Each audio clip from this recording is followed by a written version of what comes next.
"Why, God? Why me?" Naomi cried out, her tears blending into the cold Ashanti stream as the guards forced her to drink it sip by sip. Her belly was heavy, her heart shattered after witnessing her husband collapse in a pool of blood. The world was nothing but darkness. She was no longer just a wife, a mother awaiting her first child. She had become the victim of a king without a heart, a monster disguised as a man. Yet at that very moment, when it seemed everything had ended, her body suddenly trembled. A golden light from fish-like scales began to spread across her skin. Naomi did not die. She was awakening. Do you dare to keep listening? To witness the journey of a fragile woman transforming into an immortal legend? If you walk away now, you will miss the chance to see the most terrifying and beautiful rebirth ever told. The resounding cry echoed through every street like a death knell. King Kofi is coming. The bustling laughter of the marketplace instantly fell silent. People dropped their baskets in panic, prostrating themselves on the ground, foreheads pressed against the scorching dry dust. In that moment, the entire village of Zion Hill resembled a lifeless painting, with nothing left but the pounding of frantic hearts and the trembling breaths of fragile souls. Amidst the sea of bowed heads, Naomi staggered. Her heavy belly weighed down her body, each step feeling like a battle of its own. Cold sweat trickled down her temples, her hands clutching tightly a bag of fried yams and roasted bananas she had just bought at the market, clinging to a shred of simple joy. Beside her, Malik, her humble husband, frantically reached out to shield his wife's head, trying to force her lower. But in their rush, they were too late. The thunder of hooves rolled like storm clouds, dust rising into the air, and the king's figure appeared. Kofi sat firmly upon his black stallion, his cold eyes sweeping across the rows of prostrate villagers. Suddenly, his gaze stopped. A woman, her belly swollen, her breath ragged, had not bowed as the others did.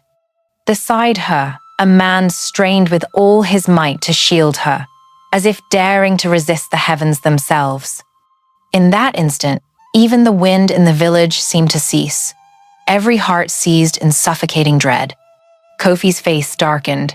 He yanked the reins, halting his horse directly before them. A terrifying silence fell, broken only by the frantic pounding of Naomi's heart in her chest. To the villagers, the king's glare was like lightning tearing through the night, an omen of calamity about to descend. Malik trembled as he fell forward to his knees, his voice catching in his throat. He wanted to plead, to explain that his wife was too heavily pregnant to keep up, that they had no intent to offend. But before the words could form, the king's fury erupted. Kofi twisted, seizing the gun from a guard's hand. Without a word, without a second's hesitation, he raised it and pulled the trigger. The gunshot roared in broad daylight. Blood spurted forth, soaking into the barren dust. Malik collapsed before his wife's eyes, his gaze frozen wide open, as though trying to etch forever the image of the woman he had sworn to protect. Naomi screamed, her cry of anguish ripping through the silence, shattering the air. Her arms reached out in desperation, but touched nothing but the fading smoke of gunpowder carried away by the wind. All of Zion Hill fell into stunned silence. None dared breathe deeply, none dared lift their heads. Yet within them, a cold terror surged.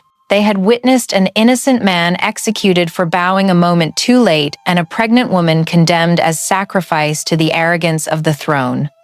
Naomi crumpled, trembling hands clutching her belly, tears streaming as though to wash the heavens themselves. But no flood could cleanse the crime laid bare before their eyes.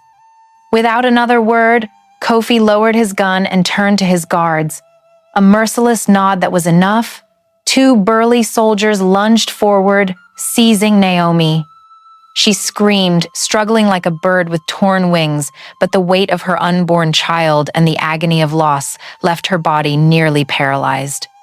The gods' calloused hands gripped her frail arms, dragging her across the rough ground. Bound tightly, Naomi's wide eyes fixed on her husband's body as it faded into the distance. In that gaze burned despair, fury, and profound helplessness.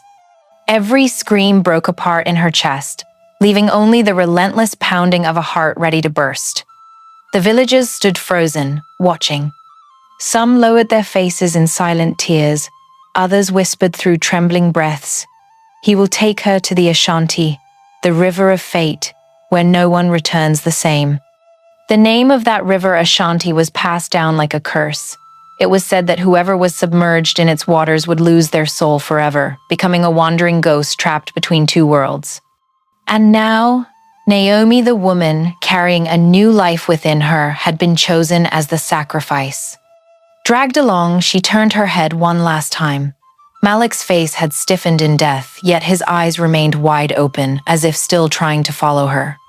That image pierced straight into Naomi's heart, shredding every last strand of hope. Horses neighed, hooves pounded, and the escorting soldiers pressed forward toward the riverbank. The evening sun spilled long shadows, painting the river's surface in fiery red. The villagers followed silently from afar, too afraid to draw near, yet unable to turn away. They knew they were witnessing the beginning of a storm, a moment that would haunt Zion Hill for generations. Naomi was thrown onto the cold sand, the rope biting into her wrists. The gentle lapping of waves mocked her, the stench of damp moss filling the air. She closed her eyes, salty tears dripping onto the dust, as though the earth itself wept with her. A tragic scene, a cruel destiny all born from a single delayed bow. But was it truly coincidence, or had fate already written Naomi's path into inevitability? Before we continue, imagine yourself as Naomi. Would you have the strength to cry out and fight against fate, or would you surrender to tyranny? Tell me where you're watching from. I love seeing viewers from all over gather here. Or simply comment one if you find this story compelling and wish to hear what happens next. Don't forget to subscribe to the channel and leave a comment letting us know where you're watching this video from. The deep sound of drums rumbled from afar, each beat striking the ground like the signal of an impending execution. The soldiers dragged Naomi forward while the villagers timidly followed behind, their eyes filled with fear mingled with pity. The slanted afternoon sun cast its crimson glow upon wrinkled faces, dyeing the entire scene in the color of blood. Naomi was bound tightly, her arms stiff behind her back, the rope biting so deep it drew blood. The heavy steps of the pregnant woman scraped against the gravelly earth, leaving long scratches across her skin. She could no longer cry, her throat was parched and burning. All that remained was the sound of labored breathing and her vacant gaze, haunted by the vivid memory of her husband's collapse. They passed rows of silent, thatched houses. No one dared lift their heads, but Naomi knew eyes were furtively watching. Some covered their mouths to stifle sobs. Others clutched their children tightly, shielding them from the heart-wrenching sight. All were powerless before the iron law of the tyrant. The path toward the banks of the Ashanti stream grew clearer. It was the stream that generations of villagers believed housed a sacred force, one that both nourished and punished. People came there to pray, but when forced upon it, it became a death sentence. A chilling mist rose from the water, blending with the howling wind through the wild grass, sending shivers through Naomi's body. At the water's edge, the soldiers stopped. They hauled Naomi up, dragging her toward a large boulder jutting into the stream. The crowd gathered behind, whispering as if watching an ancient ritual they feared yet could not look away from. A wooden bowl was filled with water from the stream, its dark green surface reflecting the fading sunset. Naomi's chin was seized, her mouth forced open. The briny, foul-smelling liquid rushed down her throat, choking her until she coughed violently. More gulps were forced upon her, spilling down the corners of her lips, soaking her thin garment. Naomi's body began to tremble, her belly hardened, her limbs prickling with 1,000 needles. Murmurs rippled through the crowd. "It is the punishment of the demon. She will never return." Mothers quickly covered their children's eyes, unwilling to let them etch this nightmare into memory. Naomi tilted her face toward the sky, her breath faltering, her heart pounding in chaos. Then something strange began to happen. Veins across her skin glowed, faint golden light shimmering in the twilight. Her flesh seemed to ignite from within. The crowd recoiled, some screaming in terror. Naomi's legs slowly lost their familiar shape. Bones and joints dissolved, skin fused together, and in their place emerged a shimmering tail covered in golden scales. Each scale glistened like a shard of mirror catching the sun, setting the entire stream ablaze with light.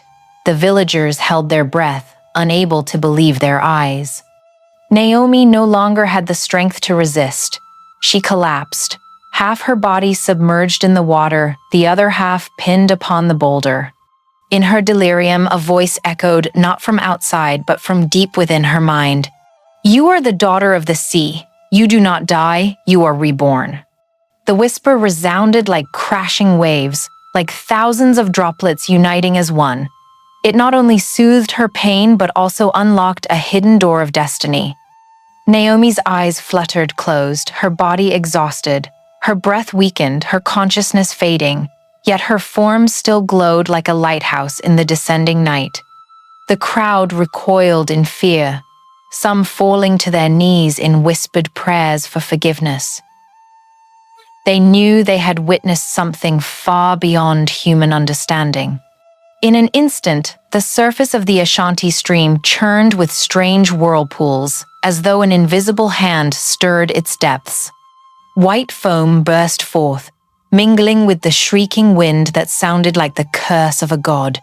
Naomi collapsed, unconscious, yet the radiance of her body lingered in the eyes of all who had seen. That night, word spread across Zion Hill. They whispered that the king had violated a sacred taboo, that the spirit of the sea had entered an innocent woman.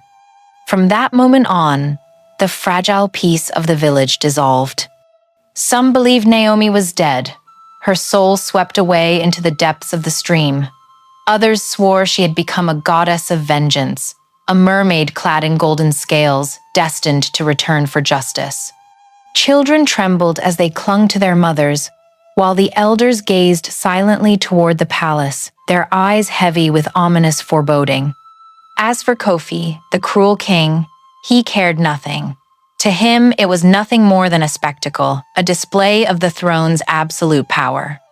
But little did he know, from the moment Naomi's lips touched the waters of Ashanti, the fate of all Zion Hill had turned to a new page. 3 days after the tragedy at the banks of the Ashanti stream, Zion Hill was shrouded in an indescribable grief. In the narrow alleys, hushed conversations never ceased. People spoke of the radiant golden light surrounding Naomi, of the fishtail shimmering with scales like pure gold. Some trembled, calling it an omen of death. Others believed it was the sign of a reborn deity. But all agreed on one thing. From that moment on, Zion Hill would never know peace again. In the sky above, crows gathered, blanketing the thatched rooftops, their cries echoing like a dirge. At nightfall, mist from the Ashanti stream crept into the village, ghostly and haunting. Villagers struggled to close their eyes, only to jolt awake in terror, startled by voices calling Naomi's name rising from the depths of the water. Children wailed, the adults whispered prayers, begging the darkness to spare their village. In that heavy atmosphere, Elder Jabari, the aged priest of Zion Hill, resolved to confront the king. He was a man who had lived through more than 70 rainy seasons, his hair white as clouds, his eyes deep as though carrying the memories of the earth itself. From childhood, Jabari had been entrusted with the ancestral prophecy. When the Ashanti stream grew wrathful, blood would stain the throne. He knew that the prophecy was now taking form. That morning, Jabari leaned upon his staff and made his way toward the palace. The path led him across the square, the very place where only 3 days before the villagers had cowered beneath Kofi's horse hooves. They recognized the priest's figure and bowed in silence, their eyes following him with hope. To them, Jabari was not merely the keeper of rituals, He was the final voice of the gods. The palace loomed ahead, its domes of burnished bronze gleaming under the scorching sunday. Around it, guards stood rigid as statues, hands gripping their weapons. Jabari did not falter. He walked straight into the great hall, his staff striking the stone floor with a deep, resonant thud, as if to remind all that truth was approaching. Upon the throne, Kofi reclined, his face still tainted with the satisfaction of what he had done. He cared nothing for the murmurs outside, nor the fear that had seeped into every home. To Kofi, the life or death of a villager was nothing but a tool to affirm his power. Jabari knelt, but his eyes did not lower. He gazed directly at the cruel king, his voice raspy yet firm. "King Kofi, the gods are enraged. Do not allow outsiders into Zion Hill, for disaster awaits at the threshold." His words reverberated throughout the hall, echoing against the stone walls like a verdict. But the reply was only Kofi's arrogant laughter. He leapt up, descending a few steps, his eyes glinting with the madness of a tyrant. "What god dares oppose me? You spread fear in vain. I alone decide the fate of this land." Jabari shook his head, his frail shoulders trembling, yet his gaze remained steadfast. He knew he was placing his life at risk, but the truth had to be spoken.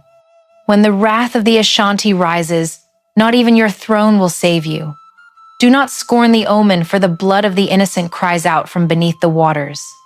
For a fleeting moment, silence engulfed the hall. Wind swept through the tall windows, rattling the heavy drapes. A few courtiers pressed themselves against the walls, their faces lowered, shaken by the priest's words. Yet Kofi refused to be swayed. He burst into booming laughter, the sound clanging against the vaulted ceilings like screeching iron. "You are old, Jabari. How many times in your life have you spoken such words? Never once have the gods shown themselves, and they never will. All of it is but the scare tactics of the weak. Go now, before I lose my temper." Jabari tightened his grip on the staff and drew a deep breath. He knew he could not change a heart drowned in arrogance. He lowered his head, not in submission, but to conceal the sorrow in his eyes. With slow, deliberate steps, he left the palace, the sound of his staff striking the floor echoing behind him heavier than any warning he could have spoken. Outside, the villagers waited. They looked upon him with questioning eyes, yearning for a glimmer of hope. But Jabari remained silent, his aged face carved with the deep lines of worry. He understood that once the king had turned away from the warning, nothing could stand in the path of the god's fury. That day, the sky over Zion Hill turned gray, and winds from the Ashanti stream blew fiercely as though intent on sweeping everything away. Flocks of birds scattered, their cries sharp with alarm. The villagers looked toward the stream that had swallowed Naomi, and in every heart rose the same fear. Had the soul of the golden-scaled mermaid awakened, bearing punishment for the entire village? After days steeped in heavy silence, Zion Hill once again entered a bustling market day. The lively sounds of buyers and sellers filled the square, but beneath the chatter and laughter lingered an unease that had yet to fade. Eyes occasionally glanced toward the Ashanti stream, as if to remind one another that calamity still hung overhead. Amid the crowd, a strange young woman suddenly appeared. She wore a blazing red brocade dress, woven with ancient patterns rarely seen in the village. Each of her steps was graceful, yet there seemed to be an inexplicable pull that drew every gaze toward her. Her skin glowed beneath the sunlight, her long hair flowed with the wind, and within her deep eyes lay something unfathomable. The villagers whispered, "Where did she come from? Why have we never seen her at the markets before?" Some guessed she came from a village beyond the hill. Others claimed she belonged nowhere at all, that she was like a dream stepping out of legend. Suddenly, the pounding of hooves tore through the lively air. The crowd hurriedly prostrated themselves. King Kofi and his entourage rode into the square. He was accustomed to the sight of people groveling before him, but today, an unusual figure caught his eye.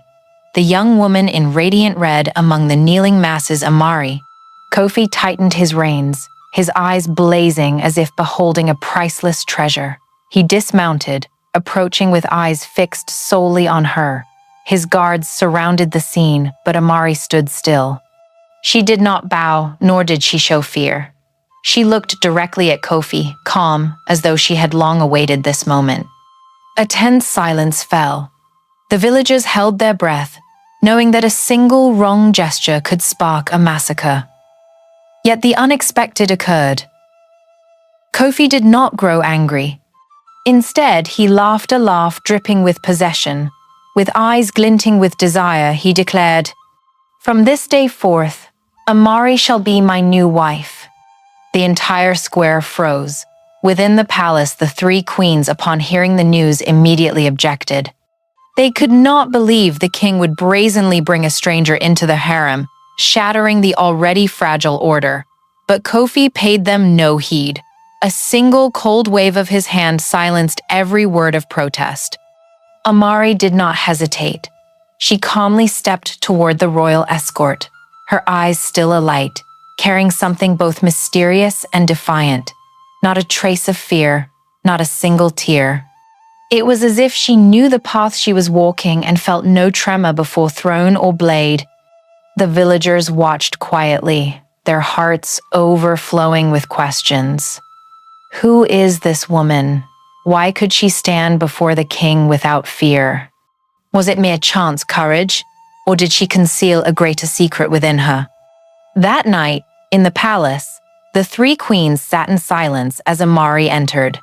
Under the flickering oil lamps, she stood tall, her bearing resolute. Her smile was faint, but her eyes reflected a glimmer that sent chills through those who saw it. Kofi introduced her as though she were a precious jewel he had discovered, ignoring the angry, envious gazes that surrounded her. In the hearts of the villagers, the whispers grew louder. Some believed Amari was a messenger, sent by the gods to bring down the throne. Others feared she was a new calamity, another trial Zion Hill would be forced to endure. Yet whatever she was, all understood her arrival was no coincidence. From the moment she set foot in the palace, a new chapter had begun for all of Zion Hill. A chapter woven with both hope and peril. And in the mysterious light of Amari's eyes, it seemed the answers to what was to come were already there. Do you think you can guess what will happen next? Take a breath, relax a little, and leave a comment with one or "I'm still here" to continue listening. From the day Amari set foot in the palace, a chain of misfortunes began to descend upon Zion Hill. At first, they were small matters that could be brushed aside as coincidence. But as one event followed another, the village gradually realized an invisible hand was tightening its grip on their fate. The king's tax collectors, who once scoured the markets, gathering every coin and every basket of grain, suddenly vanished. No one knew where they had gone, leaving behind deserted roads and unfinished ledgers of debt. Crops that had flourished now withered without cause, rice stalks turning yellow overnight after a single frost. Livestock dropped dead one by one, their lifeless eyes fixed on the Ashanti stream as though their souls had been drained away. From the great house of Elder Osei came cries of grief that echoed across the village. His only son, a strong young man, suddenly collapsed in the fields, his breath extinguished before anyone could understand why. That death sowed a terrible fear. For it bore no trace of illness or accident. It was as though an unseen hand had reached out and severed the thread of life. The villagers whispered, "This is no coincidence. This is a curse. This is retribution from the Ashanti stream." And within the rumors spreading from mouth to mouth, Naomi's name surfaced again and again. They called her the golden-scaled mermaid, a soul transformed by the cruel ritual. They believed she had returned to claim justice for herself and for the unborn child she never bore. Meanwhile, inside the palace, Kofi could no longer find sleep. At night, he heard strange sounds, the slapping of water, the sobs of a woman, and songs drifting from the depths of the river. In the darkness, he felt someone standing beside him, breath hot against his ear. Each time he turned to look, there was nothing, only the icy void. Then one night, the nightmare was no longer a dream. While sitting alone in a chamber lit with torches, Kofi felt a slap strike across his face. He jolted up, blood trickling from his lip. Before he could react, a second blow, then a third crashed down, heavy as a hammer. Kofi collapsed, his vision swimming, his mind spinning. When he looked into the bronze mirror, horror seized him. His face was twisted, swollen, his back hunched, and his eyes clouded as though veiled in mist. He screamed, but the cry echoed only through the empty corridors. Queens and guards rushed in, only to find the king sprawled on the ground, gasping for breath, muttering incoherent words. From that moment, word spread quickly. King Kofi had been punished by the gods. The people told one another that Naomi, with eyes bright as the moon and a blazing golden tail, had come to seek vengeance. They believed her spirit roamed within the shadows, wielding the power of the Ashanti stream to reclaim what had been stolen. The villagers' belief in the curse deepened. Some quietly carried offerings to the riverbank, hoping to appease its wrath. Red cloths, baskets of fruit, and silver bracelets were cast into the water. They prostrated themselves, praying through trembling lips, begging the goddess for mercy. But the stream remained silent, its only answer the howling wind and strange whirlpools that swirled up, then vanished. As for Kofi, he refused to accept that his power was slipping away. Though his face was deformed and his vision dimming, he still donned his golden robe and sat upon the throne with arrogant posture. Yet within, terror consumed him each night. He dared not extinguish the torches in his chamber, dared not walk alone through corridors whose windows faced the Ashanti. Each time the wind blew in, he shivered, hearing Naomi's whisper, "You will not escape." The appearance of Amari only deepened the villagers' conviction. They regarded her with reverence mingled with suspicion. Some called her their only hope, the one sent to end the nightmare. Others feared her, believing her unnatural calm in the palace was proof that she and Naomi shared the same source of power.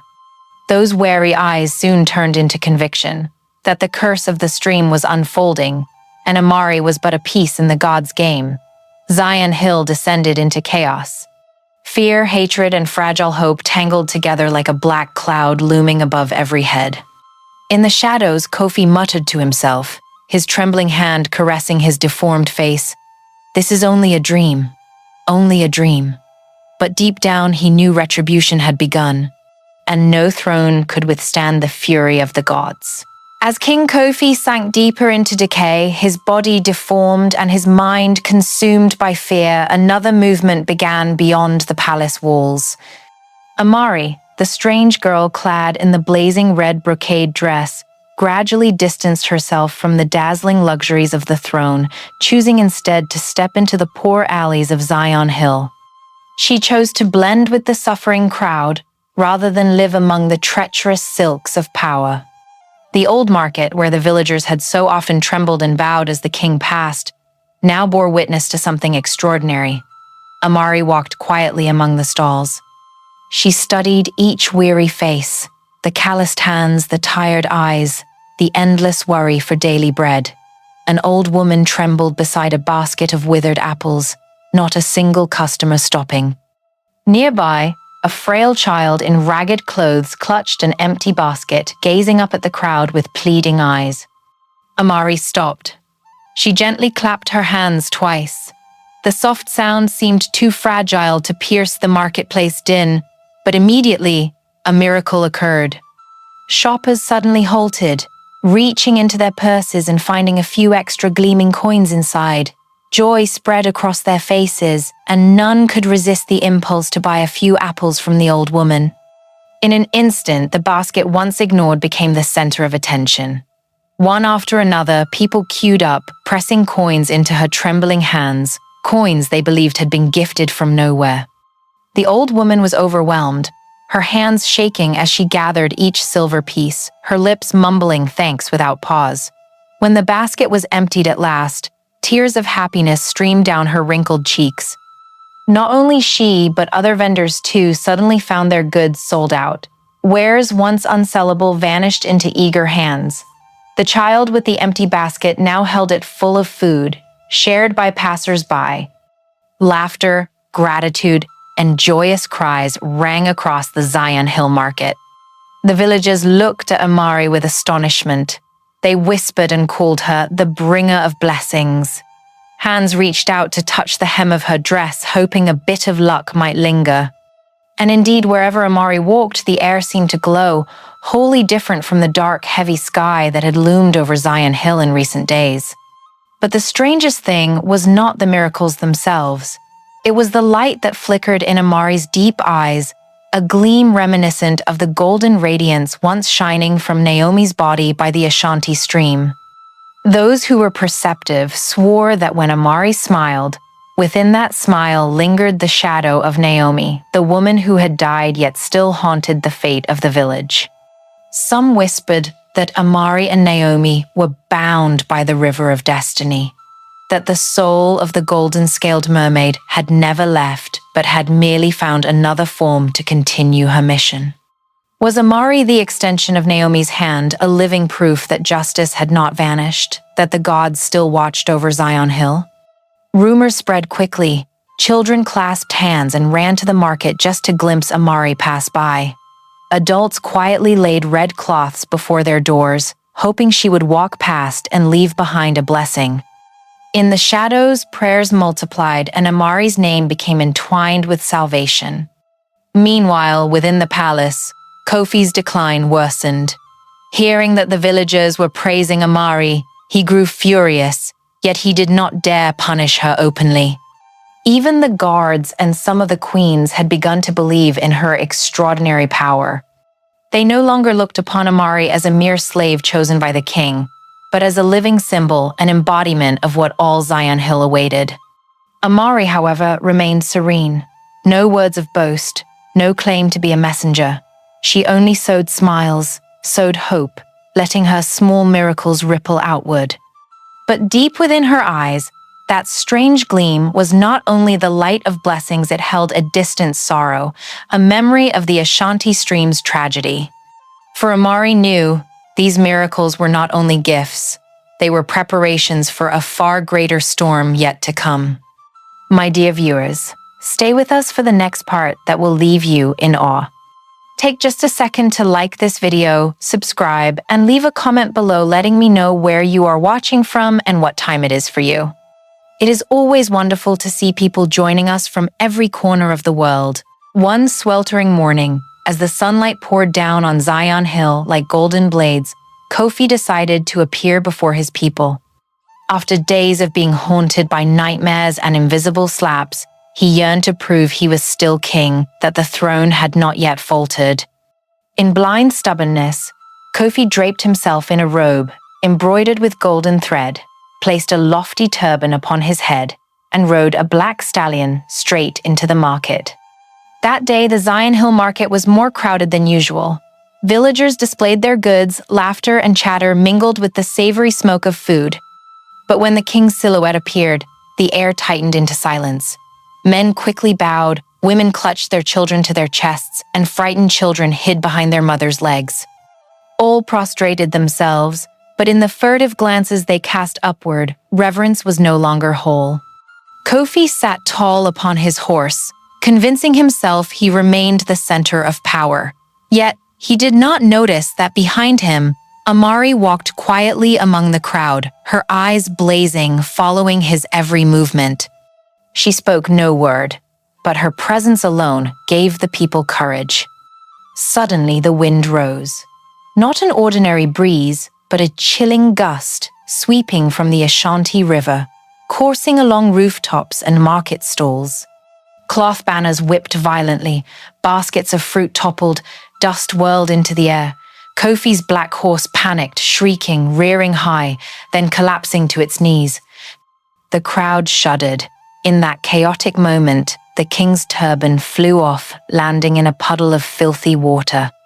His disheveled hair spilled out, revealing his deformed face, the legacy of those invisible blows from the night. One side of his face was grotesquely swollen, one eye clouded with haze, his back hunched so sharply he resembled not a ruler but the image of a demon. Whispers spread like wildfire. Then laughter erupted, timid at first, then swelling, rippling across the entire market. No longer did they restrain themselves. Fingers pointed straight at him, mocking words slicing through his authority. "Our king looks like a demon." Kofi froze. Never before had he felt this mockery from his own people, their eyes filled not with fear but with contempt. He clutched at his face, trying to hide the truth, but it was too late. The laughter grew louder, spreading from stall to stall, merging with fervent chatter. No one cowered anymore. They had seen the truth. The one who had ruled by fear was now nothing but a pitiful shadow. His breath came ragged, his heart pounding as if to burst. His chest tightened not from fear, but from a humiliation he had never tasted.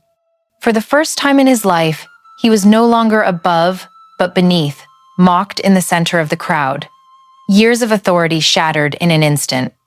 He stumbled, collapsing to his knees on the filthy ground. His golden robe stained with mud, his trembling hand groped for the fallen turban but found only dirty water. Hooves thundered nearby, but his horse had fled, leaving him abandoned amid the sea of people. Amari stood silently in the crowd. She did not laugh, nor did she turn away. Her gaze fixed on Kofi, as though reminding him that this disgrace was no accident. Behind the Ashanti wind, it was as if an invisible hand stirred Naomi's spirit, or the power of the violated river itself. Kofi clutched his face and fled. He shoved past bewildered guards, stumbling like a madman out of the market. The echo of laughter pursued him, clinging to every step, stripping away the royal mantle that had once made all of Zion Hill tremble. That night, the villagers did not sleep. They gathered in small clusters, retelling the moment when the turban flew, when the deformed face was revealed, when the king ran in disgrace. For them, it was the first time they had seen the truth, that even a tyrant could be weak, could be humiliated. And from that moment, the fear in their hearts began to turn into scorn. Kofi, back within the palace, collapsed in panic. He stared into the mirror, only to see the twisted face and clouded eyes staring back. The laughter from the market rang in his head, repeating endlessly like 1,000 knives stabbing his heart. Darkness blanketed Zion Hill, but this time it carried more than fear. Within the thatched homes, tiny flames of hope flickered, the hope that the reign of a tyrant was drawing to an end. Do you think the humiliation in the market of Zion Hill was only the beginning? Or was it the final end of King Kofi's power? The night after being mocked in the marketplace, Kofi fled in desperation. He staggered along the dirt path leading toward the banks of the Ashanti, where the howling wind sounded like the mocking cries of the gods. His tattered robe clung to his body, his tangled hair fell over his deformed face, and his clouded eyes burned faintly in the darkness.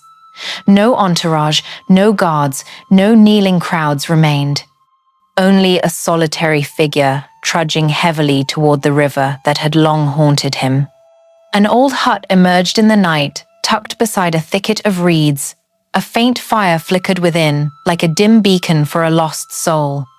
Kofi collapsed at the doorway, gasping like a man being hunted. Whoever had once lived in that hut, an old man, an old woman, was someone he had always despised, but now he had nowhere else to hide. The wooden door creaked open, and a bent old woman stepped out holding a small oil lamp. Her dim eyes glimmered when they recognized the figure of the king. She did not bow nor lower her head. Her voice rose, steady as waves breaking upon the shore. "King Kofi, you have not only defied your people, you have defied the goddess of the stream. Naomi, the golden-scaled mermaid, awaits you at the bottom of the river." The whisper pierced him like a cold blade. Naomi's image surged back, her desperate scream by the river, her eyes wide as her husband fell, her hands dragged across the sand, and the moment her body blazed with golden light before sinking beneath the water. Now she was no longer a victim. She had become the embodiment of justice, an immortal soul bound to the Ashanti. Kofi trembled, clutching his face. He no longer knew what was real and what was illusion. The sound of water outside seemed to morph into footsteps, into faint laughter, into sorrowful songs. Each wave reminded him that Naomi had never left. He wanted to flee, but his legs felt weighted, bound by invisible chains. In the village, rumors spread swiftly. People whispered that on the next full moon, the Ashanti would decide the king's fate. The crowd debated, half believing, half doubting, but all felt something approaching. They remembered Naomi's golden radiance, the strange miracles surrounding Amari, and the king's humiliation in the marketplace. The pieces fit together, leading to a night of destiny. The full moon rose, silver light spilling across the Ashanti's surface. The sky was clear, stars burning brightly as if bearing witness to what Zion Hill awaited. Villagers gathered by the riverbank, silent, their eyes fixed upon the shimmering water. None dared speak, for they knew any sound might disrupt the unseen ritual unfolding. Kofi was pulled from the hut not by human hands, but by a force he could not resist.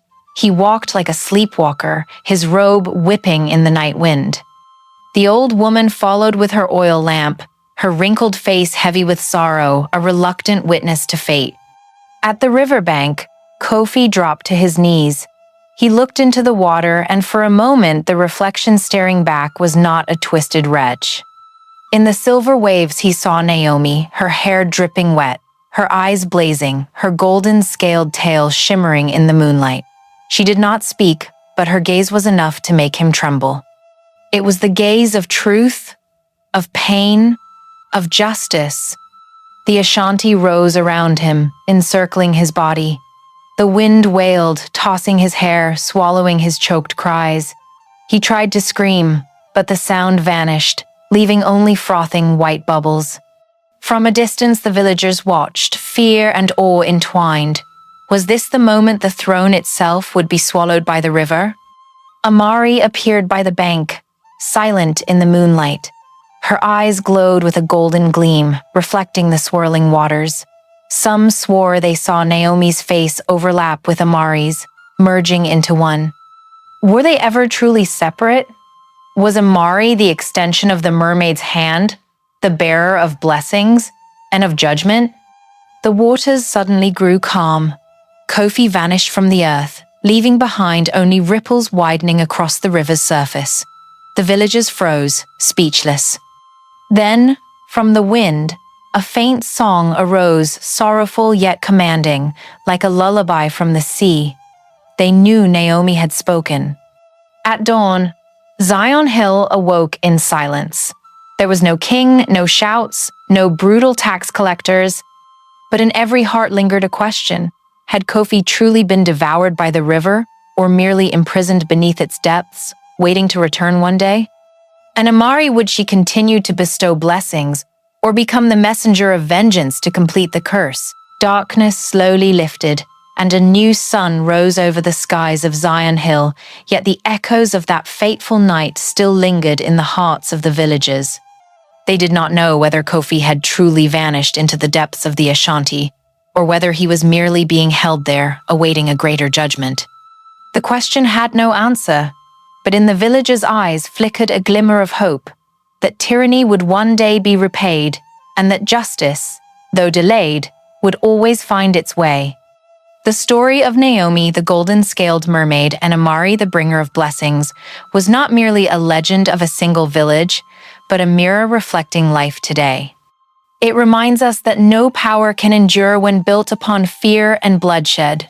Truth and compassion, even when buried, will always find a way to rise again, often appearing through the most ordinary of people. This is not only a story of vengeance or punishment, but also a lesson in faith. Faith in justice, faith in the strength of community, and faith that goodness can heal even the deepest of wounds. What do you think? Has Naomi completed her mission, or is this only the beginning of another journey? If you wish to continue with part 2, leave a comment, share your thoughts, and follow so you won't miss it. Perhaps the answer you seek lies in the next chapter of this tale. Thank you for accompanying us. Don't forget to tell me in the comments where you're watching from and what time it is for you. It is always fascinating to see people joining us from every corner of the world. Comment 1 if you enjoyed this story, so we can continue bringing you many more. The darkness envelops the banks of the Elizabeth River, where only the gentle lapping of water mingles with whispers of legend. Fiona, the mermaid of justice, still watches over every pulse of life in the town of Norfolk. When Amara, a kind-hearted bride, is betrayed and cast into the river's depths in a cruel plot, no one expects ancient magic to resurrect her from the silty bottom. Now, beneath the silver moonlight, Amara returns with resolute eyes, bearing a mission of justice and hope for the entire community. What other wonders does the river's mystery hold? And who will be the next to step into the vortex of its curse? Subscribe to our channel now to catch part 2 of the Atchafalaya legend, where justice, magic, and unity clash in the heart of the night. Long ago, on the windswept banks of the Elizabeth River in Norfolk, Virginia, a small town thrived to the endless rhythm of flowing water. Its people, mostly African Americans, resilient and steadfast, wove countless legends around the willow trees draping the river's edge. Among these tales, the story of Fiona, the mysterious river goddess, echoed through generations. They said Fiona was more than a shimmering spirit of the water. She bore a mission of justice, blessing the righteous and punishing the wicked with ancient magic surging from the river's depths. Under the silvery moonlight, the river gleamed like a mirror, reflecting whispering willows and rusted tin roofs. Elders sat on weathered porches, sharing tales of the mermaid who watched over those crossing the wooden bridge. They believed that whenever injustice struck, Fiona's song would rise, dispelling the oppressive darkness. To them, the Elizabeth River held not just silty water but the souls of the virtuous and unresolved grievances awaiting judgment. Into this tapestry of legend stepped Amara, radiant as a morning sunbeam. An orphan raised in a modest wooden house, her heart warmed the lives of the town's poorest children. From dawn, she taught them letters, shared thin porridge in the bitter winter cold. Her smile, gentle and sincere, spread warmth through every riverside home. No one imagined she would become the heart of a tragedy, steeped in conspiracy and curses. Love found Amara on her wedding day's dawn. Jeremiah, charming with a dazzling smile, slipped a ring onto her finger by the Elizabeth River, beneath twinkling lanterns. The crowd cheered, blessing the couple. But behind Jeremiah's polished facade lurked deep ambition. Rumors swirled that Amara's inherited riverside land hid Fiona's secrets, and Jeremiah, intoxicated by power, schemed to seize her inheritance. The plot unraveled on their wedding night. As the lamps in their small home dimmed, Jeremiah slipped away, clutching an ancient book etched with strange symbols. Amara, gripped by a sudden premonition, followed him to the riverbank.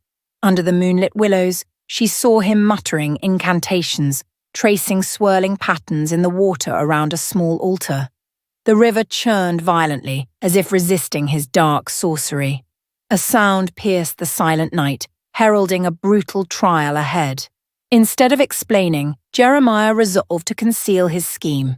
He staged a scene to convince the town Amara had taken her own life, clearing his path to claim her land. But the night and the river were not easily deceived. Fiona, her pearl-like eyes gleaming, witnessed it all. Her haunting melody rose from the depths, twisting the mind of the betrayer. Jeremiah, lost in his magical trance, plunged his hands into an abyss, unaware that Fiona's mission was justice, not greed's echo. The fateful moment arrived when Amara, betrayed, confronted Jeremiah on the muddy riverbank. Before the creaking bridge, she demanded answers about the one truth breaking her heart. Had he used sorcery to harm her? Her voice echoed across the water, touching every wave. For a fleeting moment, Jeremiah hesitated, his eyes betraying panic. The river seemed to hold its breath, awaiting their next move. Though his ruthless heart led Jeremiah to push her into the icy water, Amara did not vanish entirely. As her body sank to the riverbed, A green light flared, cradling her soul. Viona appeared, shielding Amara from eternal oblivion. Through this ancient magic, Amara was reborn, imbued with primordial power to reclaim justice. Jeremiah, now haunted, heard her song echo across the riverbank each night, a curse forcing him to face his sins. Tensions surged as the song drew Judah, the community, and Jeremiah to a cave beneath the river. There, under Viona's power, the ghostly figures of past victims, including a drowned sister-in-law, materialized. They recounted the crimes of Jeremiah and Rosetta, exposing their plot to profit from the land and their chilling curse.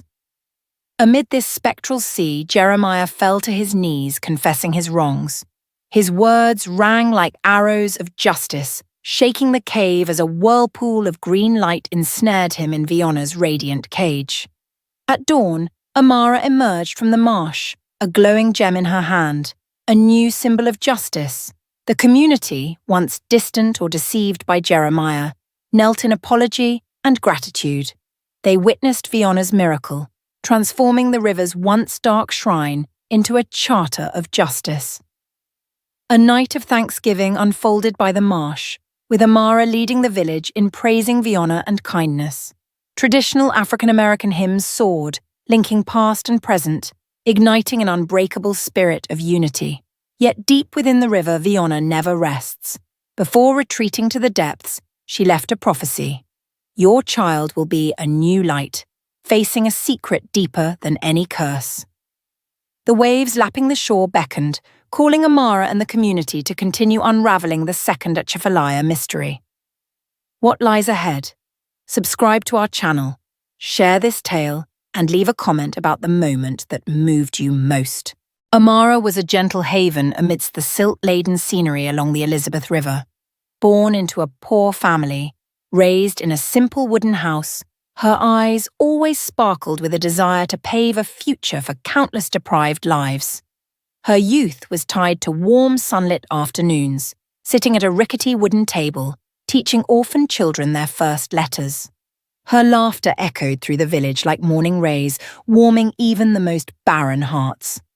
The townsfolk cherished her for her kindness and unyielding resolve, believing that if anyone deserved Viona's magic, it was this girl who carried the light of hope. Yet, fate led Amara to Jeremiah, the most captivating man in town. His polished charm, from his pristine suit to his honeyed voice, could sway any heart. But Amara, with her pure soul, believed their love was a miracle woven by Viona. They courted under a weathered canopy, drifting on a wooden boat amid gentle waves.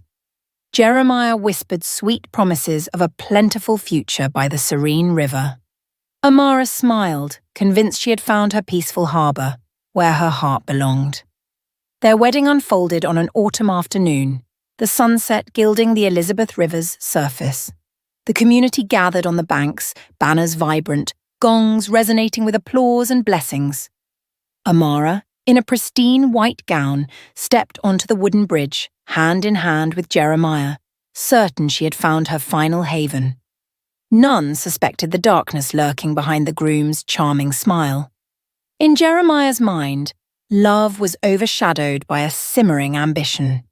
The riverside land Amara inherited, steeped in Viona's ancient legends, was the prize he coveted. Amid the wedding's joy, Jeremiah secretly conferred with a stranger, discussing an ancient book holding the secrets to summoning river magic. He knew that by wielding Viona's curse, he could stage Amara's death as a forgivable suicide, seizing the sacred land without question.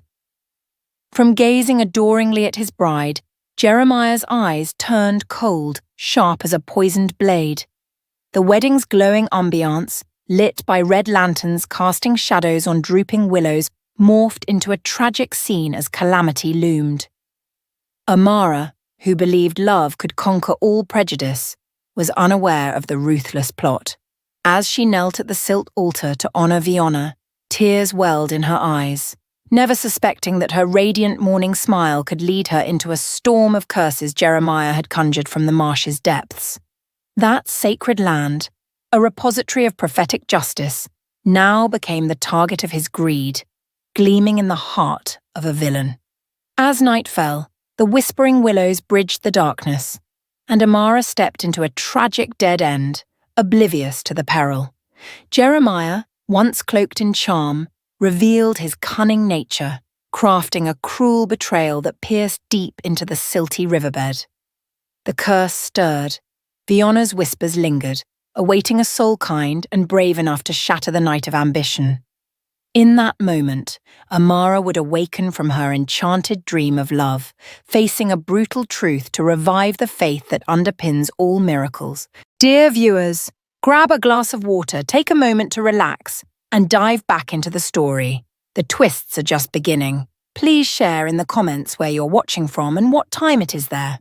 It's always a joy to see who's joining us from around the world. Drop a 1 in the comments if you find this story captivating, so we can keep bringing you more incredible tales. The wedding night stretched on until the cicadas' hum faded behind the willows. Amara, exhausted from the joyous ceremony, thought she'd slip into peaceful slumber beside Jeremiah, but a strange premonition jolted her awake. The simple room by the Elizabeth River, once warmed by candlelight, grew stifling as she noticed her husband's absence. Flickering flames cast dancing shadows on the walls, but the lonely sound of footsteps in the hallway haunted her heart. Without hesitation, Amara quietly rose, her feet touching the cold wooden floor. She crept down the narrow hallway, guided by the dim glow of a lantern hung by the door, until Jeremiah's silhouette vanished behind a half-open window. Amara edged closer, her eyes searching for the familiar figure that now felt utterly foreign. Through the gap, she saw him hunched over an old wooden table, clutching a thick, ancient book etched with strange symbols. The yellowed pages bore ominous script, stealing her breath. Jeremiah turned the pages, his lips muttering unintelligible sounds. Outside the window, the Elizabeth River's waves crashed harder against the shore as if the water resisted a dark force being summoned. Amara, heart pounding, stood silently behind the door, her eyes blazing with unease.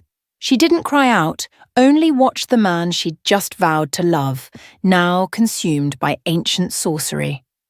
The room filled with an icy chill as Jeremiah pressed his hand to a page of cryptic symbols, tracing spells across the table.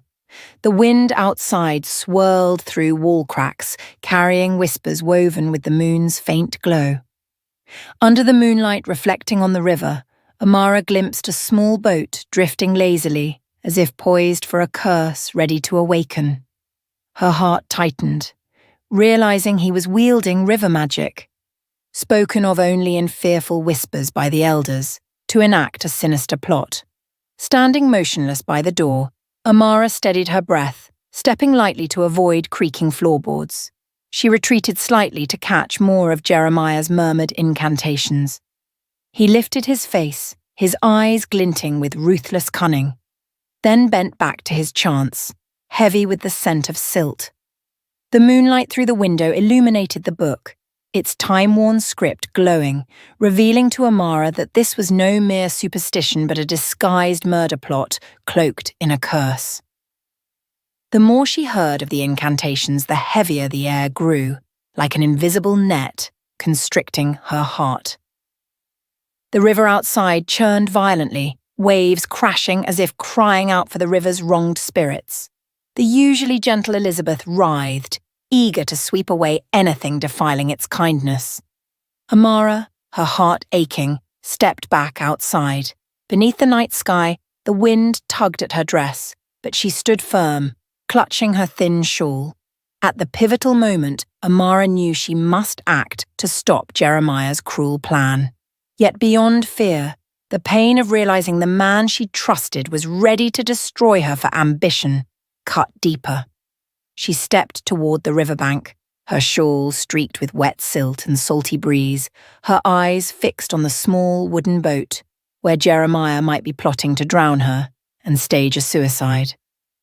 Under the dim moonlight, Amara took a deep breath, planting her feet in the cold sand, determined not to let the crime hidden behind his charming facade come to pass. The Elizabeth River seemed to sense its role in the crisis.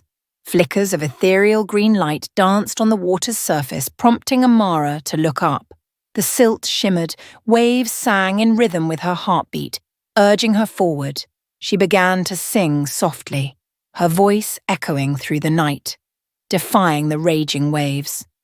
That song, once tied to tales of Viona's presence, now surged with power, piercing the dark veil. Jeremiah, hearing the song, turned in panic. The schemer realized he'd stirred an ancient force beyond his control. His incantations faltered, stopping in his parched throat. The river's waves grew fiercer, etching silver swirls on the surface, forming a luminous curtain. Jeremiah stepped back, his eyes haunted, as Viona, the mythic figure, emerged in the green glow, punishing the wayward soul. But Amara didn't rejoice yet. She knew the trial was far from over. Under the moonlight, she approached Jeremiah, her sodden shawl draped over her shoulders, her gaze steady as the river awaiting the storm's end. Viona's magic, Amara's song, and the river's stern justice awakened righteousness in the schemer's heart. The Elizabeth River stilled once more, leaving only the relieved sighs of creation as the darkest deed neared its unmasking in the pure light of moon and water. The true trial began when Amara, her heart heavy with unease, resolved to confront Jeremiah on their wedding night. Darkness cloaked the wooden house by the Elizabeth River, once filled with laughter and vows of joy, now eerily silent. Under the faint moonlight filtering through the window, Amara stood before her husband, her eyes blazing with the question. Was he using river magic to harm her? Jeremiah turned, his face shockingly cold. The dim glow of the oil lamp danced across his pristine suit, reflecting the charm that once captivated hearts. But now, that facade couldn't hide his ruthless gaze. Amara pressed him, her voice trembling yet resounding. She had seen him muttering incantations, tracing spells, stirring violent waves. He bowed his head, feigning silence, but when she touched the wooden table streaked with silty ink, his expression shifted. Before she could speak again, Jeremiah yanked her arm. In an instant, Amara's face flashed with utter shock as he shoved her toward the open window. With a single cry, she tumbled outside, plunging into the icy mist of the Elizabeth River. The freezing water tore at her skin, dragging her into a swirling vortex of silt. Her heart seemed to stop, the darkness swallowing her fragile form as it drifted. In that moment, she thought her life had ended in the river's merciless depths. But at that very instant, the thick silt swirling around her transformed into a radiant green light. The roaring water merged with the echo of her heart, drawing Amara into a surreal stillness. Viona, the mermaid, appeared in the glow, her flowing hair shimmering like seaweed, her pearl-like eyes blazing. The river surged, cradling Amara's soul from the abyss. Viona placed a hand on her forehead, smiling gently, soothing the pain and betrayal she had endured. Instead of letting Amara sink into death, Viona wove ancient magic, encasing her soul in a cage of green light, shielding her from the frigid water. Thus, Amara didn't perish but was held in suspension, awaiting rebirth. Meanwhile, the sole witness to the crime, Jeremiah, fell under the river's sway. Viona cursed him with the force of justice. Every night, he would hear Amara's song rising from the river, sometimes sweet and gentle, sometimes fierce and accusing, a constant reminder of his sin. From that night, Jeremiah found no peace. Amara's song, as if carried by every droplet, seeped into his dreams, shredding his mind. The melody bore the river's sorrow, betrayal's injustice, and shattered trust, driving him to panic, muttering hollow incantations, trembling as he fled his bed at midnight to the riverbank, seeking salvation's tune, but finding only the echo of his lonely torment. In the village, townsfolk heard strange sounds by the river, their lanterns casting faint light on Jeremiah's staggering form. They whispered of Viona's curse, that those who trampled love and justice would never find rest. The wooden houses creaked as waves carried tales of his crime. the African-American community, steeped in faith in the river goddess, shut their doors, leaving Jeremiah to the night's haunting melody. Amara, within Viona's green-lit cage, felt warmth return to her body. Her soul hovered before rejoining her mortal form, entrusted as a messenger of justice. Viona's whisper resounded, "Return and expose the crime. The Elizabeth River will always protect you." The mermaid, a symbol of forgiveness and strength, retreated to the depths, leaving the riverbanks silent under the silver moonlight. The next morning, Amara awoke on the sandy shore, dawn igniting wisps of silty mist.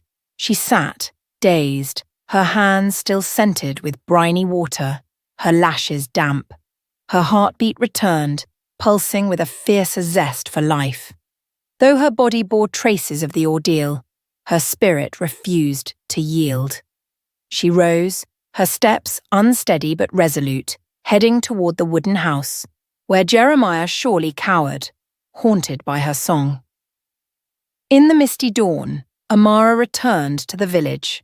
The townsfolk, seeing her alive, gazed in awe and reverence, as if witnessing a living miracle. Some wept, believing her lost. Others knelt, convinced Viona had saved her virtuous soul. Amara refused to rest. She knew the task of unmasking evil had just begun. The riverside land, holding Viona's secrets, became the battleground for love versus ambition. Jeremiah, trembling before a mirror reflecting Amara's ghostly song, now faced a curse without light. Her voice, from the wife he cast into the river, echoed relentlessly in his mind, denying him peace. Amara, her heart proud, and her soul saved by Viona, prepared for the final confrontation. The crowd followed, their eyes alight with justice, refusing to let darkness triumph. The Elizabeth River stilled under a clear sky, awaiting the decisive clash, and when the moonlight returned, Amara's song, now reborn, would rise again, guiding Jeremiah to face his sins, restoring Viona's justice where human hearts never forget. By the Elizabeth River, darkness spread with each lapping wave, sweeping away daytime sounds and leaving only the wind's whistle through the leaves. The air in Norfolk grew heavy, as if laden with an unseen dread. Jeremiah, the husband Amara once believed was her destined love, now seemed terrifyingly altered. The townsfolk noticed his unravelling in the smallest acts. He wandered the riverbank at sunset, eyes bloodshot like a man possessed, muttering incoherent sounds. The children Amara once taught to read steered clear, fearing he looked like a demon wrestling an inescapable curse. Amara's song, a gentle lullaby echoing relentlessly in Jeremiah's mind, drew him to the inky river. Each note wove through the night like a call to happier memories, now turned into an endless nightmare. The village elders, versed in tales of Viona, the river goddess of justice, whispered that the water demanded retribution for Amara. "See, the river spares no wrongdoer," they said to one another. Yet none dared confirm it, their whispers tinged with hesitation, wary of confronting the river goddess's power.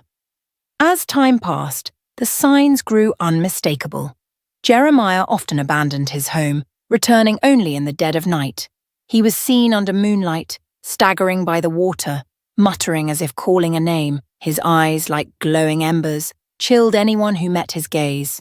Rumours swirled that guilt haunted him. He had used river magic to harm Amara, casting her into the icy depths. Though gossip spread through every street, no one had proof to accuse him, so they harboured their suspicions in silence.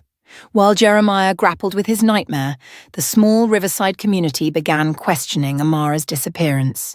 Like a sunbeam snuffed out, the gentle girl, who taught poor children to spell and gave them fresh notebooks, had vanished. Memories of her laughter in the wooden house by the path, her radiant eyes handing a child their first book, stirred unrest. The loneliness of tin-roofed homes and mossy wooden walls filled hearts with worry. One afternoon, as the sunset painted the west red, the villagers gathered by the riverbank. They embraced, their voices a mix of anger and concern. A mother wept, thinking of her son comforted by Amara's stories of orphans by the fire now missing her tales. An old fisherman stared at the water, eyes red, wondering if Amara had been swallowed by the river or held captive beneath its depths. Above all, could river magic be tied to this tragedy? Despite their fear, the elders clung to faith in Viona. They recalled childhood stories of nights when the river goddess appeared, banishing darkness with her song. They believed Viona wouldn't abandon Amara. "What must we do to summon Viona?" asked Mama Nia, an elderly woman, her voice trembling but resolute. "We need a prayer, an ancient ritual only we, Elizabeth's children, still remember." As the village hesitated, Jeremiah, weakened by the curse's power, writhed in the mud. He clutched his head, screaming into the night, chasing Amara's song, only to hear the water's accusing echo, relentless and haunting. Each step he left in the wet silt marked his unerasable guilt. At times he cursed, pounding the ground, begging forgiveness, then fled, leaving the night empty save for the eerie sound of waves. At nightfall following Mama Nia's call, the villagers held a ritual to beseech Viona's judgment. They chanted softly by the marsh, lit incense and set lotus flowers adrift. In the still air, their prayers blended with the wind, weaving a sacred harmony.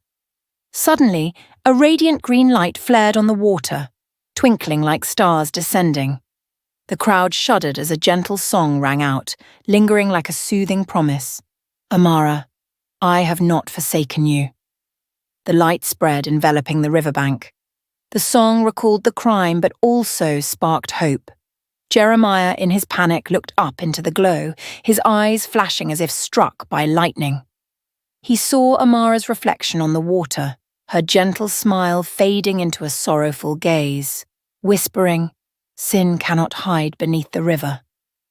Then the song fell silent, leaving only the lapping waves.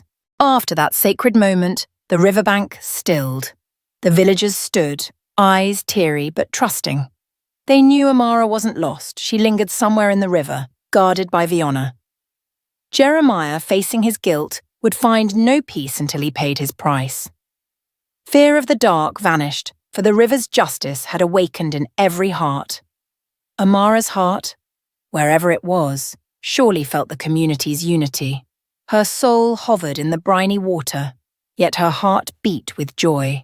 Jeremiah, no matter where he searched, couldn't escape Justice's light or Amara's song, a melody not just evidence of his crime, but a thread of love and faith. The Elizabeth River under the silver moonlight gently receded, revealing smooth sand where Amara's footprints once lay. Norfolk's community, though steeped in worry, found new hope.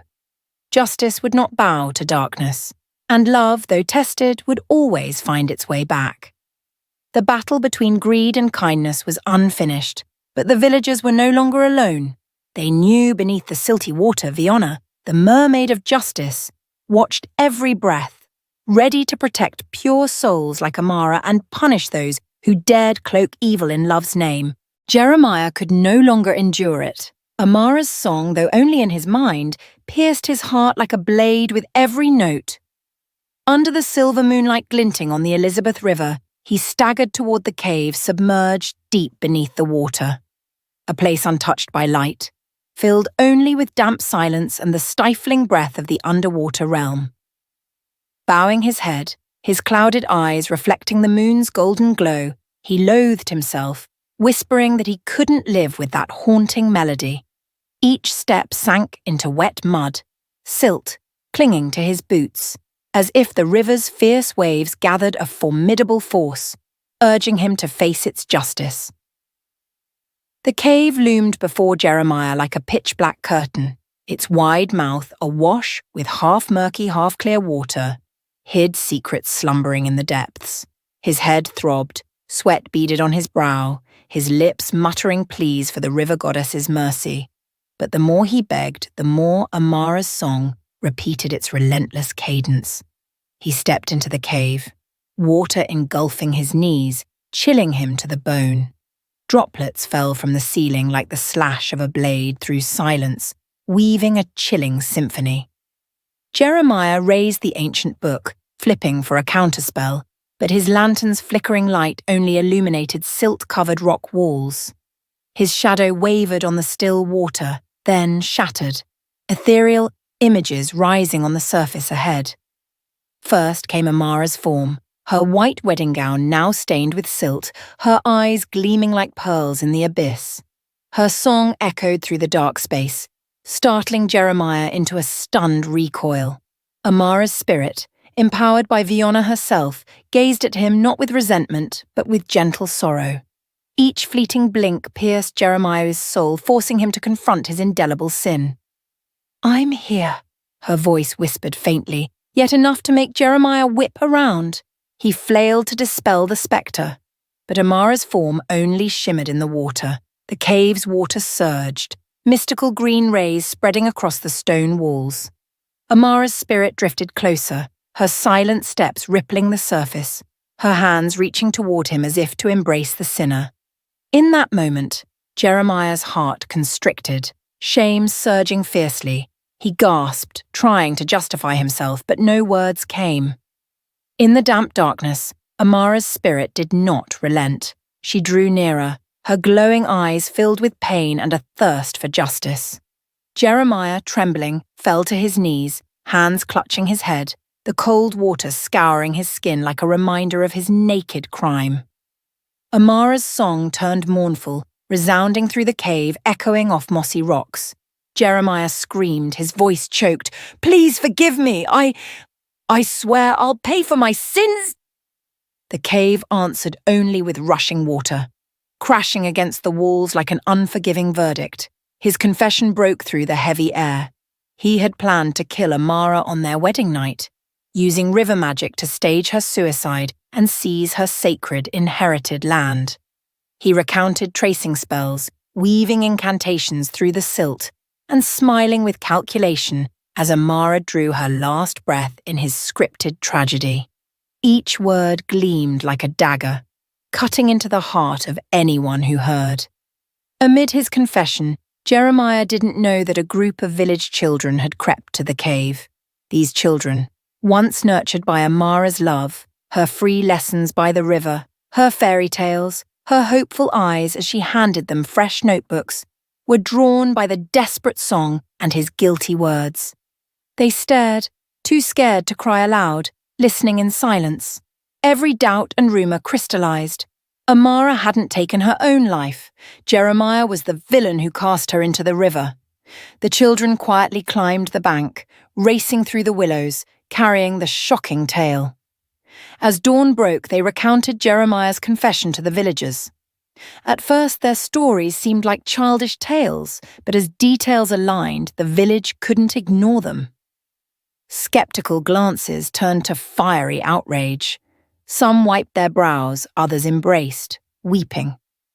Amara's mournful melody and Jeremiah's confession formed an undeniable judgment.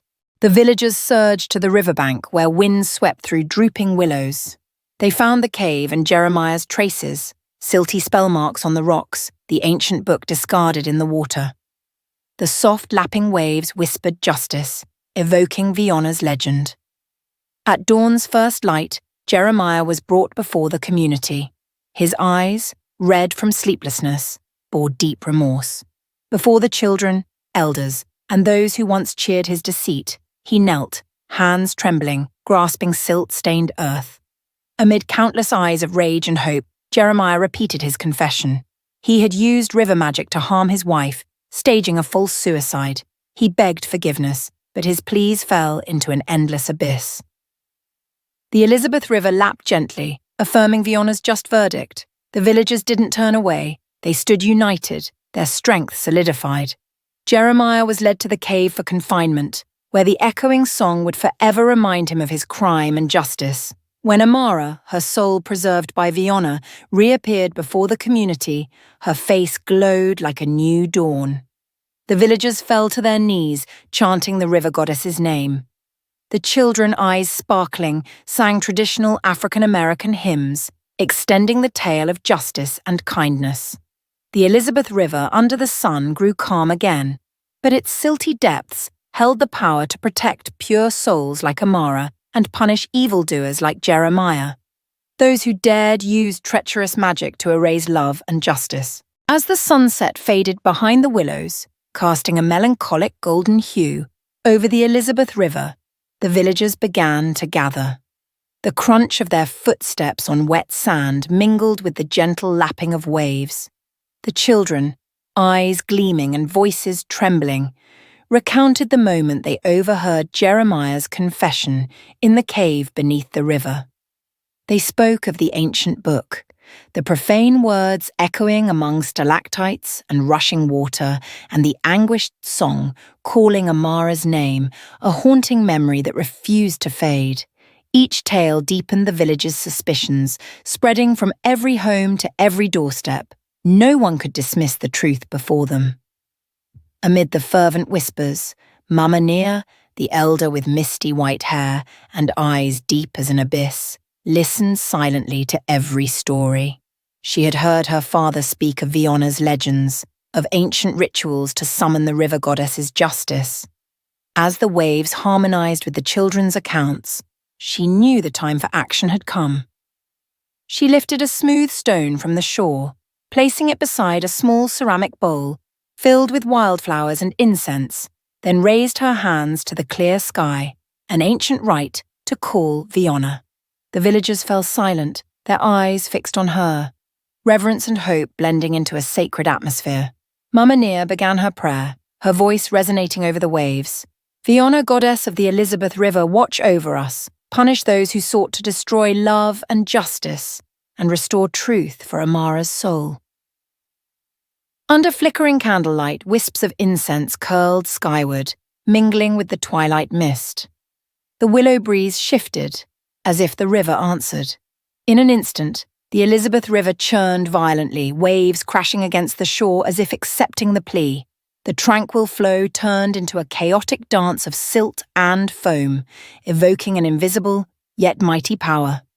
The villagers stepped back, awe mixed with fear, as the water seemed to rise and the air filled with the scent of sea salt.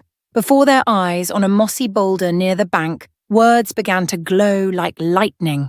Etched clearly in the mystical green light, they read, "Amara's land must be returned to her family. Jeremiah will never leave this cave." The waves roared in their ears, affirming this was no illusion but Viona's verdict. Jeremiah, trembling at the cave's mouth, witnessed it all. He thought his secret confession would vanish with the night, but now his crime was laid bare before the community and the river's power. He collapsed, hands shaking over his face, stifling choked sobs. A tumult of emotions overwhelmed him. Remorse, fear, despair. The cave behind him loomed like a prison gate, its green light encircling him, barring escape. The Elizabeth River had restored order, binding him with the very magic he believed would fuel his ambition. Led by Mama Nia, the villagers approached the shore. They formed a circle, arms around each other's shoulders, eyes alight with resolve to restore justice. No further proof was needed. The river had judged for them. Jeremiah remained amid the gentle waves, silent, body trembling. No one struck him, no one hurled insults, for justice had been served by a higher power, without human hands. As the sun set and darkness enveloped the sky, the villagers lit more incense by the river. The smoke wove with the night mist, creating a mystical veil. Mama Nia spoke softly. Only kindness and truth can conquer darkness. Amara will return, and our community's love will heal the wounds. They sang an ancient African-American hymn, its warmth spreading through the chilly night. Days later, the river calmed, morning sunlight filtering through the willows, painting the water with sparkling streaks. Jeremiah remained unseen, held by the cave's judging light. The villagers heeded the stone's words. Amara's land must be returned.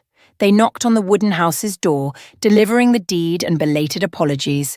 Like a miracle, Amara's family returned, embracing amid tears of remorse and joy. Amara's absence was filled with hope. They believed she would return, stronger, under Fiona's protection. The old wooden house, now free of moss, bore a banner of the mermaid goddess on its porch. The children, first to hear Jeremiah's confession, became cherished witnesses, guided by Mama Nia's tender teachings about the miraculous events. The story of Jeremiah, the river's judgment, and Fiona's justice spread swiftly through Norfolk. People spoke of a small African-American community that dared confront dark forces, using love and resilience to reclaim justice. The ancient hymn was sung each evening by the riverbank, a reminder that justice never sleeps beneath the silty water. As night fell, the river hushed, gentle lullabies rising from the silt. Amara's legacy of love and kindness, a prayer for a brighter future. Jeremiah, banished by the curse, would forever recall the song echoing in the cave, a verdict he couldn't escape, a lesson for any who thought ambition could triumph over love and justice. The night had never felt so still as the cold silver moonlight draped the Elizabeth River, tracing shimmering waves like an ancient mirror. The community gathered on the bank, awaiting the miracle they'd only heard in legends. Their hearts pounded, mingling hope with unease. They had seen Jeremiah fall under the river's power, had invoked Fiona with ancient rites, and just when all seemed over, a radiant glow erupted through the darkness. The water's lapping grew urgent, as if cradling a mystery about to unfold. From the river's depths, Amara emerged, her ethereal face reflecting the moon. A shimmering green light enveloped her, gleaming like pearls on a silty veil. Her once pristine wedding gown, now streaked with silt, retained its pure grace. Her steps were slow, regal, affirming her return from death, bearing a mission of justice and compassion. A collective sigh rose from the villagers like a wave of release. They knelt, rose stretching to the willows, their eyes a mix of awe, emotion, and gratitude. Mama Nia, the elder who led the ritual, gazed at Amara with tearful eyes. She felt Fiona's miracle fulfilled, that the prayers in the incense smoke had reached the river goddess's heart, and Amara, the kind-hearted girl, was chosen to embody eternal justice. In the silent night, Amara paused, her eyes sparkling like the sea itself. She raised a hand to greet familiar faces, her lips parting in a gentle yet resolute smile. Without words, her gaze conveyed forgiveness, hope, and a longing to heal. She bowed in thanks to the villagers, nodding as if promising that love and kindness would never again be overshadowed by darkness. Instantly, the riverbank erupted with traditional African-American songs. The tambourines jingle, the rustic strum of guitars and clear voices blended, crafting a triumphant hymn to welcome Amara. The children she once taught to read, now holding small candles, stepped toward her, casting tiny lights into the night. They sang in praise of Fiona, justice, and unity, the river's ripples joining their chorus. Amara listened, tears welling. She raised her hand to pause the music, her voice rising over the river's breeze. Thank you, my children. Thank you all for believing in justice. Today we honor not only Fiona, but the compassionate hearts that dared stand against darkness. Remember, as long as kindness and faith endure, no force can dim our light. Her words echoed, fueling the strength of hundreds of hearts beating in unison. Applause rose, not in celebration, but as a vow that this village would live by love and fairness. The elders, once hesitant with doubt, clasped hands, feeling the power of unity. The poor families, once isolated by the curse, shared joy, their eyes meeting like a second family found. By the marsh, the Thanksgiving ritual continued late into the night. The music shifted to soulful ballads of the sea and human hearts, recounting Amara's journey from betrayal to miraculous rebirth. Villagers, young and old, joined the song, as if it honored not just Fiona, but themselves, those who dared believe in justice's miracle.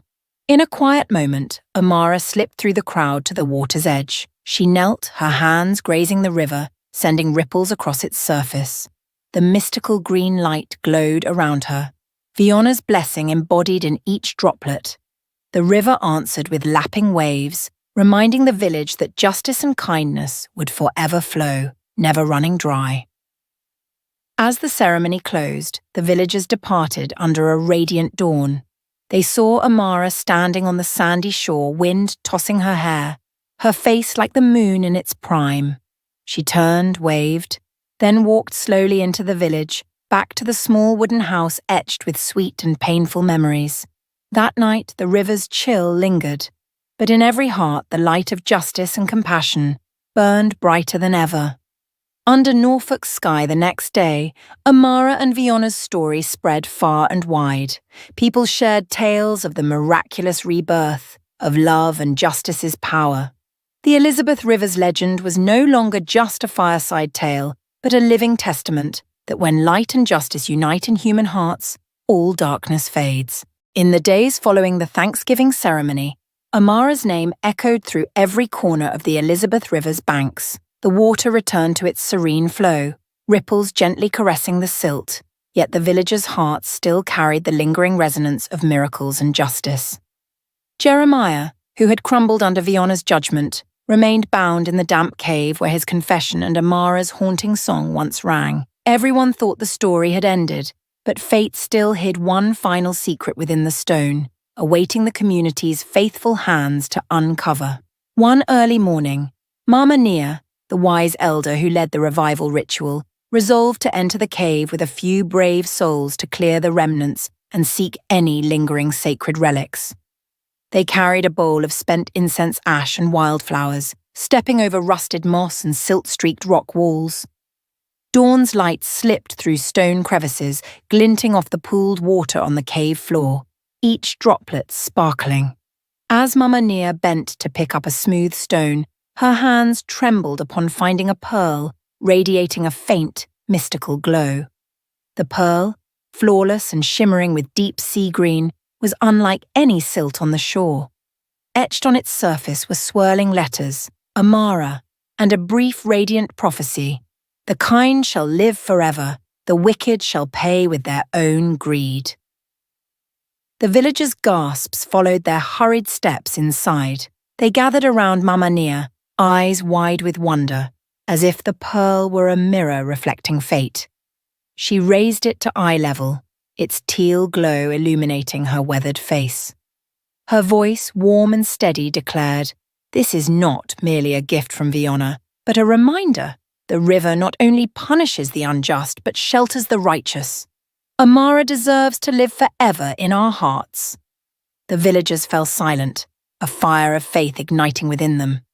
One by one, they touched the pearl, as if drawing in its vital force and profound meaning.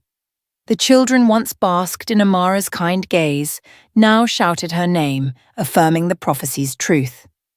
The sacred riverbank, where Amara was reborn, now bore witness to a moment of gratitude and a vow to forever honor kindness. In the cave, Jeremiah, the one who dared defy justice, still lingered. He dragged his weary steps, eyes dulled by sleepless nights, haunted by Amara's song rising from the river's depths.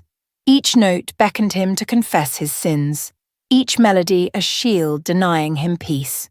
Though trapped by the river's magic, he didn't perish, left alive as a testament to justice's unyielding power.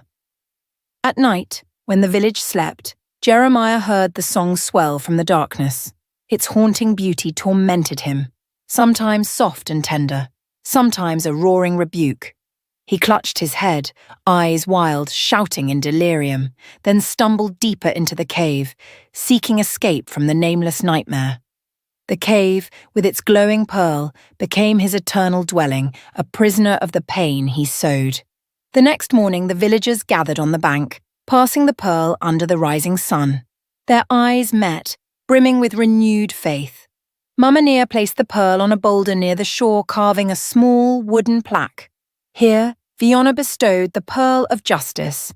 Here, Amara, the virtuous, lives forever in our waters. They bowed reverently, hands clasped, praying for the compassionate girl. Amara, no longer a solitary figure, appeared on the bank, draped in a white gown shimmering with pearlescent light. The villagers cheered, inviting her to lead a Pearl Thanksgiving ceremony, where songs of reunion rang anew.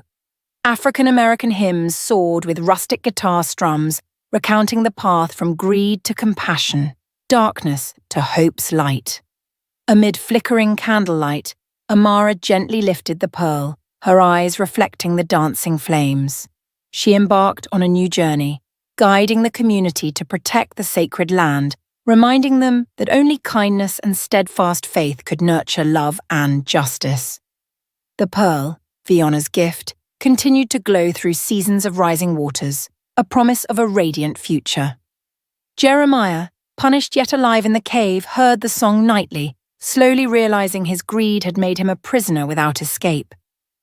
The Elizabeth River, tranquil by day, echoed justice's hymn at night, ensuring no one who challenged love and compassion could rest. Amara's story, the girl who taught children to read, who saved a community from darkness, became a timeless legend by the river, urging future generations, live kindly, for only the righteous endure in the silt and souls of all. Beneath the pure moonlight, the Elizabeth River's banks glowed with sacred stillness. Amara stood there, a thin shawl draped over her shoulders, her eyes fixed on the distant horizon, where the moon's reflection danced on the water. She gently brushed aside the silt-stained hem of her wedding gown, embracing the cool touch of the lapping waves. From that fateful night, when ambition cast her into the cave's depths, no one could have foreseen that Amara would rise from the river's heart, becoming a beacon of hope, justice, and kindness for Norfolk's African-American community. From moss-covered wooden houses, the villagers' gazes welcomed Amara back to the old dock, where her warm smile once comforted poor children. Now that smile shone brighter, lifted by Fiona's miracle, the Mermaid of Justice. The children she taught their first letters now swarmed around her, their voices ringing through the night, celebrating her return. Gone were cries of blame, replaced by joyous cheers. Amara had returned, faith had triumphed over darkness, and humanity had once again vanquished cruel ambition. Amara didn't turn away lest past sorrows linger. She faced the villagers, her gaze solemn yet brimming with love.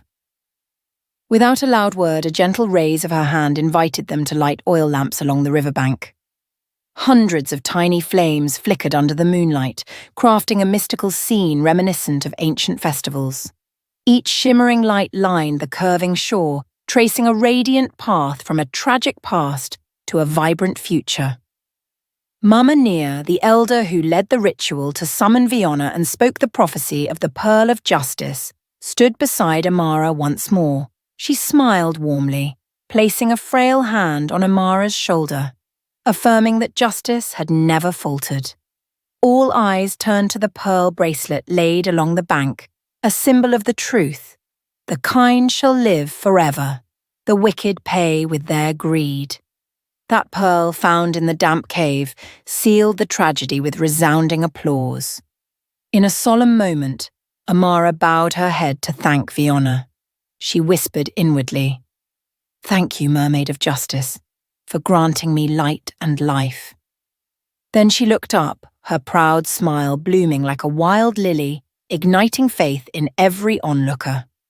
The night breeze caressed her hair, soothing her soul as she walked among the kneeling crowd who chanted the mermaid's name, a profound tribute to the power upholding justice. The Thanksgiving ceremony continued with traditional African-American songs, the soulful twang of banjos blending with warm voices.